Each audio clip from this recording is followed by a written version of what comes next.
Brief knowledge YouTube च्यानलमा हजुरहरूलाई स्वागत छ।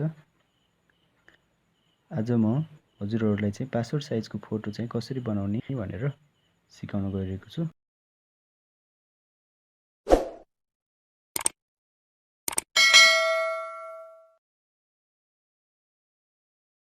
फर्स्टमा फोटोसप ओपन गर्नु होला।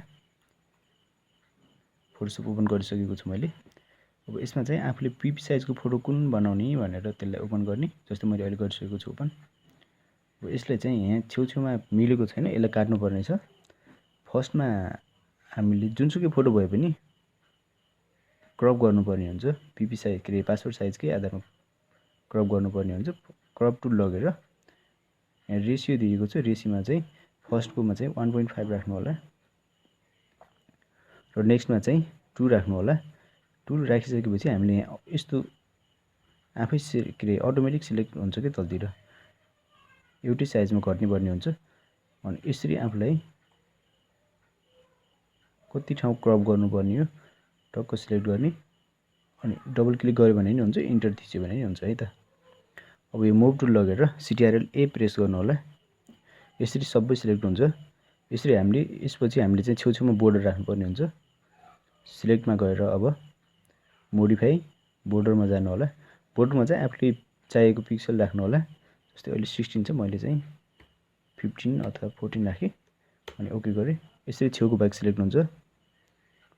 अब यहाँ आएर कलर चुज गर्नु अनि डेल प्रेस गर्यो भने चाहिँ यसमा चाहिँ फरग्राउन्ड कलर चुज गर्नु होला है त।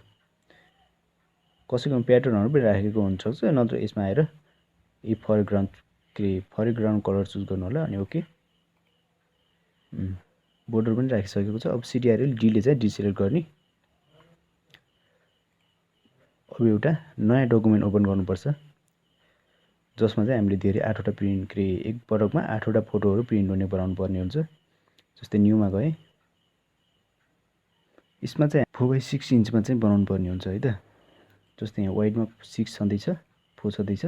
यसमा रेजुलेसनमा चाहिँ 300 राख्नु होला अनि क्रिएट गर्ने। यसरी नयाँ डकुमेन्ट पनि क्रिएट भइसक्यो। अब यो फर्स्टको पिपी साइजको फोटोमा आएर चाहिँ मुभ टुल लगेर यसरी ड्र्याग गर्नु होला।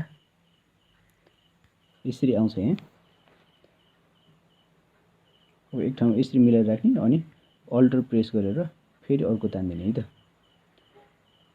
अब यसलाई सिलेक्ट गरेर एकैपटकमा 2वटा कपी गर्नु पर्यो भने यसरी सिलेक्ट गर्ने अनि अल्टर प्रेस गरेर फेरि यसरी तान्ने है त।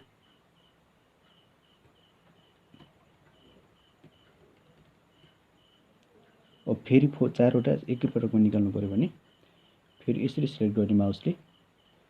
अब CTRL E प्रेस गर्ने अनि फेरि अल्टर प्रेस गरेर यसरी तान्ने है त। यो भइसकेपछि यो भइसकेपछि CTRL S ले सेभ गर्ने अथवा फाइलमा यहाँदेखि फाइलमा गएर सेभ गर्दा नि हुन्छ।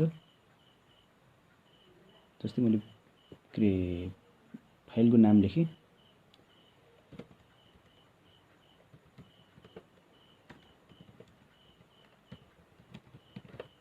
पासपोर्ट साइज फोटो भनेर राखेँ है त। अनि यसमा आएर चाहिँ JPG चुज गर्नु होला है त। अनि इन्टर प्रेस गर्यो भने सेभ हुन्छ। अथवा हजुरहरूसँग कलर प्रिन्टर छ भने तपाईँले यही फाइलदेखि पनि प्रिन्टर छ भने, यदि प्रिन्टर छ भने चाहिँ यहीँबाट प्रिन्ट गर्न सक्नुहुन्छ है त। जस्तै प्रिन्टमा जाने,